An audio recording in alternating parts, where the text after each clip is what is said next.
Years ago, there was a few countries in sub-Saharan Africa that had a famine. And so the U.S. sent genetically modified corn as a food aid.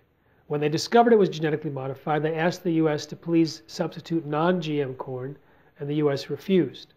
Some countries decided to accept it, but said, please mill it so it won't be in seed form, so our farmers won't plant it. The U.S. said, tough. You have to eat it or starve. Fortunately, South Africa came in and milled it. But one country, Zambia, sent out a fact-finding team to the U.S. and Europe. And they came back, and for many reasons, including scientific reasons, they said, absolutely do not allow genetically modified corn to be distributed to the famine victims in this country. So they were able to find other sources of food. But this really upset the U.S. because the myth was that GMOs would feed the hungry world, and here was a hungry country saying no. So they did a full court press on Zambia, and I visited there and heard some of the stories. There was a couple of Jesuit priests who were talking at conferences about the inappropriateness of genetic engineered crops based on the statistics that they had gathered. So the U.S. government tried to stifle the Jesuit priests. Colin Powell contacted the Vatican, and someone else contacted the head of the Jesuits in the U.S., and they kept trying to, they were lying about what these Jesuit priests were saying. And I spoke to and interviewed one of the Jesuit priests. One of the ministers, I believe the Minister of Agriculture, was introduced to the Secretary of Agriculture in the U.S., Ann Veneman, and when she heard he was from Zambia, she just rebuffed him, saying, backward country, and walked away. They sent congressmen and senators and professors. It was like they were just doing their best to try and convince Zambia that genetic engineering was okay. But the Zambian people, the Zambian scientists, and the government held their ground. And I think it was a very smart idea because, you see, those that get food aid, 90% of their caloric intake is the aid itself. So if the food aid was genetically modified BT corn or Roundup Ready corn, that means they were going to have a much higher level of this genetically modified crop in their system than any animal has ever been fed in a laboratory for a test. And if BT toxin does in fact disrupt the immune system or have toxic reactions or cause leaky gut or any of these things that it might do, then this particular population that's already malnourished and probably immune deficient would be just absolutely targets for a disaster. So I actually congratulated the government for finding other non-GMO foods when I was there, and went on national television and national radio saying, you know, thank you for fighting off the American bully in this case.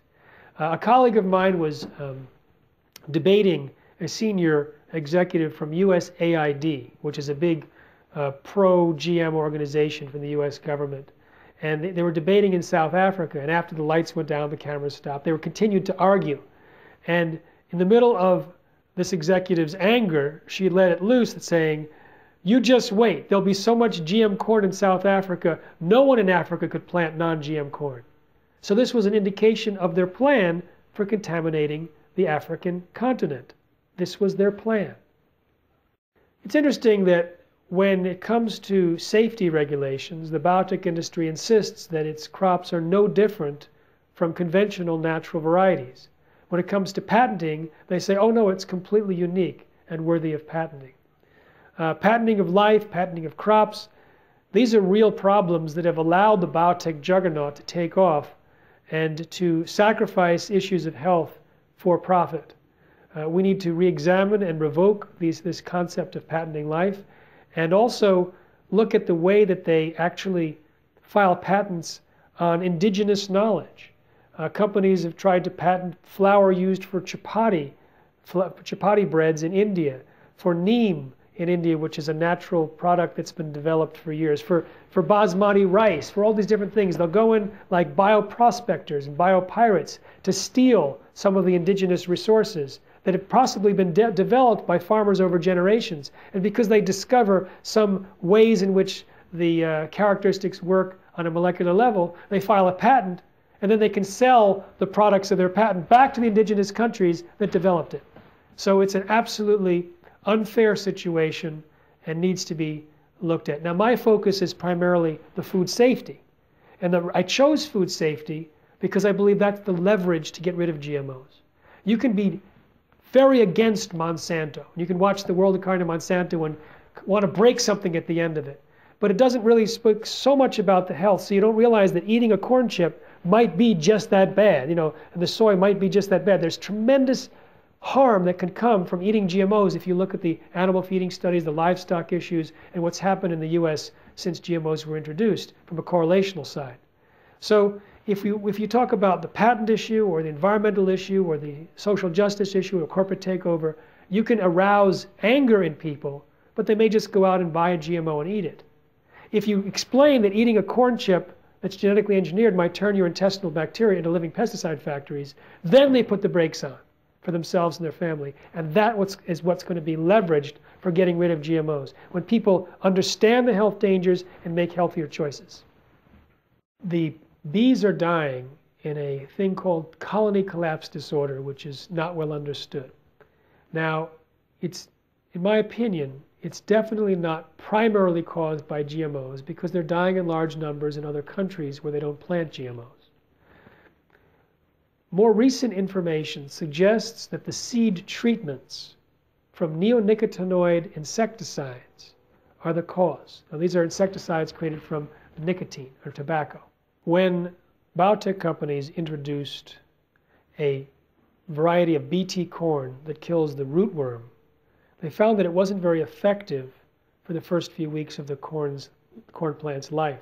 So the rootworm or corn or soil-based organisms could destroy the seed and the early plant. So what they did is they developed a way to encapsulate a systemic insecticide based on tobacco called neonicotinoid insecticides and put them on the seeds, and the insecticide would then infiltrate into the seed and into the plant and exude out of all the different cells of the plant for several weeks. That way it would sort of do the job to protect against the soil-based organisms until the Bt kicked in. But this neonicotinoid insecticide is known to disrupt the navigation ability and memory of bees, where they may not be able to get back to the hive. Now, it was believed that these type of seed treatments were responsible in large part or completely for colony collapse disorder. And when they banned these type of insecticides from several countries in Europe, like in Italy, the next year there was no colony collapse the next year except in one hive where they used the old seeds that still had it. They couldn't figure out the vector, how it was that the bees were getting the seed treatment from the plants, until they discovered that plants, they exude a certain nectar or water that's concentrated with their nutrients in the morning, like dew. And these bees fan the hive to keep the air conditioning going all night, and they get exhausted, so they immediately leave the hive in the morning and go to the nearest source of nutrition, which is this nectar on the plants nearby. But this nectar or water contains the insecticide as well. So now they understand the vectors in terms of how these honeybees are getting large doses of this insecticide.